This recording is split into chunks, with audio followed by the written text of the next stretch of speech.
I'm a welding instructor here at NMSU-A. I am an NMSU-A Welding student here in Alamogordo.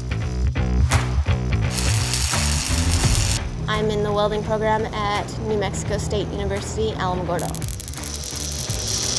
Down here at NMSU-A doing the welding course.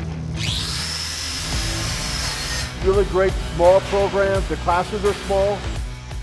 All the instructors here are very well diversified in their knowledge, and they convey that to the students very well. You always start out with cutting because you have to cut your metal before you weld your metal.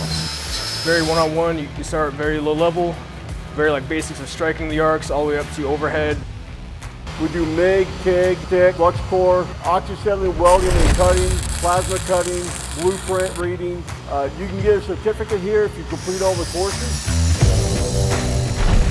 Very great program, low tuition rates. Some kids have come in here right out of high school and they excel. They complete all the 5 courses that we have, and then they go out and get jobs. It's a great place to start.